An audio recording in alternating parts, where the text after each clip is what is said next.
Imagine running a marathon with a plastic bag over your head. That's what dyspnea or shortness of breath can feel like. This isn't a rare phenomenon, folks. Millions around the globe experience this discomfort daily. It's like trying to breathe through a straw, incredibly taxing and downright scary. Dyspnea doesn't discriminate. It affects the young and the old, the fit and the frail. It can creep up when you're climbing stairs or even when you're just sitting, quietly reading a book. It's a silent menace lurking in the shadows, waiting to strike when you least expect it. Now picture this. The world's population is over 7 billion. Out of these, an estimated 300 million people suffer from dyspnea.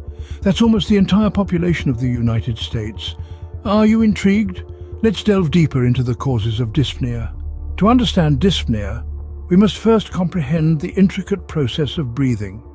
It's a marvel of nature's engineering, a seemingly effortless act that sustains our lives. Our breathing journey begins in the nose or mouth, where we inhale oxygen-rich air. This air then travels down the trachea, a tube that divides into two bronchial tubes, each leading to a lung.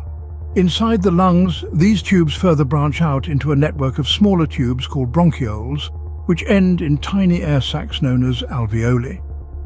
Imagine these alveoli like minuscule balloons. As we breathe in, they fill up with air, allowing the oxygen to pass into surrounding blood vessels. This oxygen is like fuel for the red blood cells, which transport it to every corner of the body, providing energy for our muscles, organs and tissues. But the process doesn't stop there.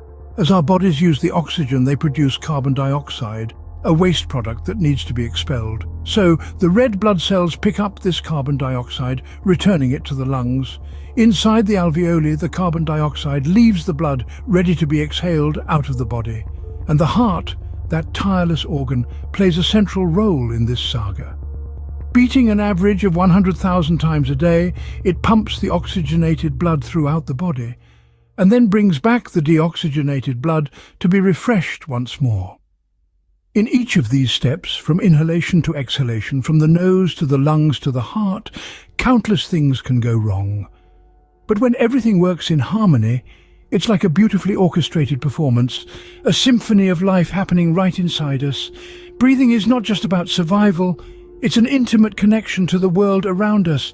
It's a rhythm that accompanies us from the moment we're born until the end, a rhythm that we often take for granted. Now that we've grasped the basics of breathing, we can explore why it sometimes goes wrong. Not all dyspnea is created equal. There are actually several types, each with its own set of causes. Imagine dyspnea as a tree. The trunk represents dyspnea itself, but the branches, they signify the various types, each branching off into different directions, each with a unique story to tell. One branch leads us to acute dyspnea. This type is swift, sudden like a bolt of lightning. It strikes without warning, leaving you gasping for breath, your lungs clamoring for air. Acute dyspnea can be a symptom of serious health conditions like heart failure or a pulmonary embolism, a clot lodged in the lungs. It's like an unexpected gust of wind, knocking the breath right out of you. Another branch takes us to chronic dyspnea. Unlike its acute counterpart, chronic dyspnea is a long-term companion. It's the persistent feeling of breathlessness, not just a fleeting moment, but an ongoing saga.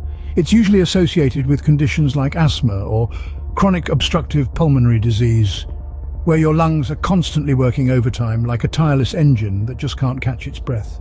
Then we have the branch of positional dyspnea.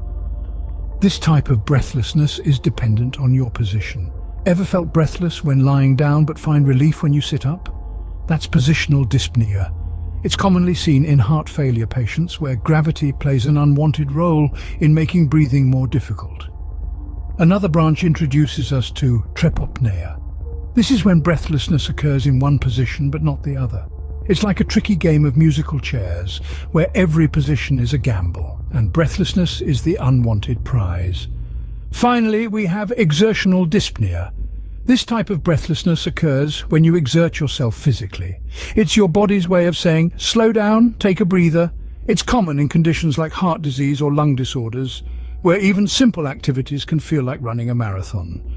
Understanding the different types of dyspnea helps us identify the potential root causes. So next time you're breathless, remember it's not just about the lack of air.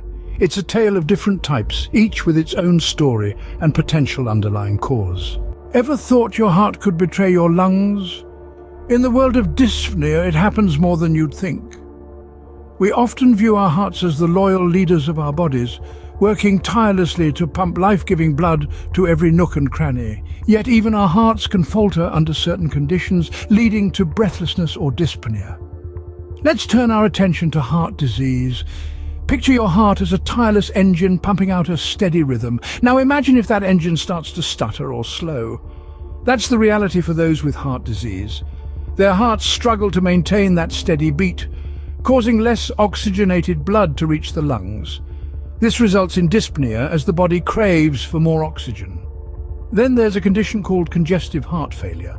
This is when the heart can't pump blood effectively, leading to a backup of blood in the veins leading to the lungs.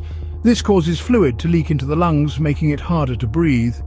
Heart rhythm disorders, also known as arrhythmias, can also be culprits of dyspnea. An irregular heartbeat may not effectively pump blood to the lungs, leading to shortness of breath. And let's not forget about heart valve disease. This is when one or more of the heart's valves don't work well, disrupting the flow of blood through the heart. When blood doesn't move efficiently, it can back up in the heart and lungs, leading to, you guessed it, dyspnea. Now, it's important to remember that the heart isn't always the villain here. Sometimes it's simply responding to other issues in the body. For instance, high blood pressure over an extended period can force the heart to work harder, causing it to enlarge and weaken over time. This can lead to heart failure and ultimately dyspnea. So, you see, maintaining a healthy heart isn't just about preventing heart disease, it's also about ensuring that our lungs can do their job properly. And when our lungs are happy, we're better equipped to live a life full of deep, satisfying breaths. So, a healthy heart is key to healthy breathing, but what about the lungs themselves? Now, let's turn our attention to the lungs, the stars of the breathing show. Often, when we think of breath, we automatically think of our lungs, and rightfully so, as these twin powerhouses are central to the process of breathing. In the context of dyspnea, several lung-related factors could be at play. Chronic obstructive pulmonary disease, or COPD, is a common culprit.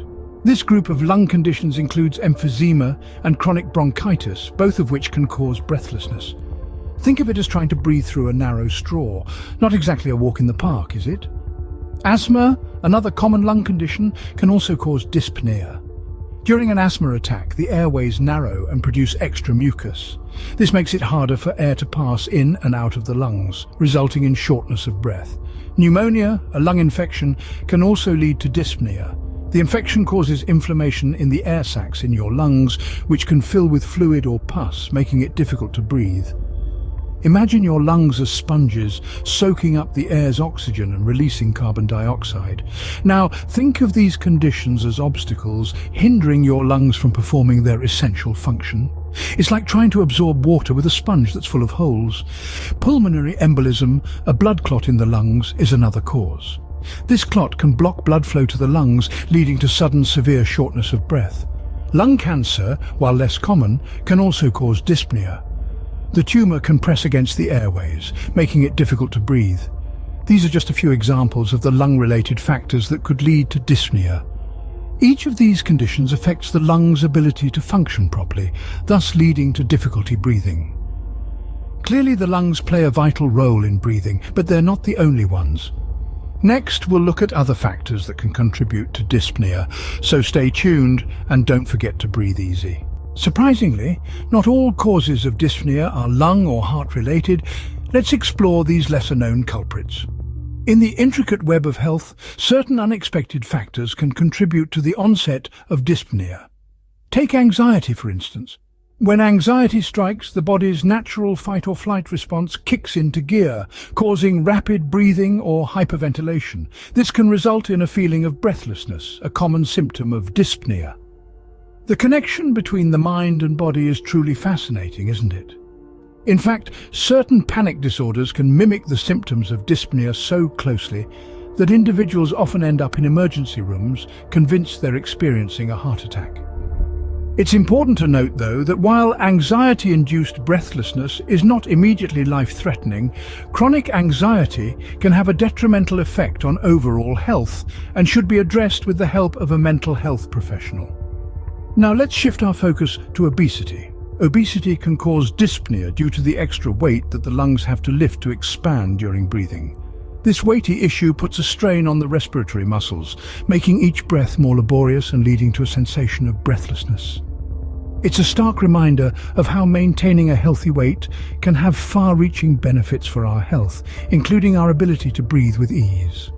Additionally, certain muscular and neurological conditions such as myasthenia gravis and Guillain-Barré syndrome can impair the nerves controlling the respiratory muscles, leading to dyspnea.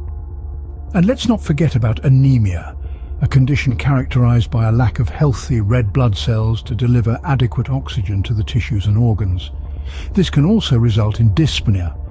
In some cases, dyspnea can even be a side effect of certain medications. Beta blockers, for example, which are commonly used to treat high blood pressure and heart disease, can sometimes cause dyspnea. So, dyspnea can have many causes, some of which might surprise you. Understanding these various factors can aid in identifying the root cause of breathlessness and pave the way for effective treatment. It's a prime example of why we must consider the whole picture when it comes to our health. Living with dyspnea can be challenging, but there are ways to manage it. For those of you who have experienced the discomfort of shortness of breath, you understand how vital it is to find effective coping strategies. Let's dive into some of the ways we can tackle this issue head-on and make life a little easier.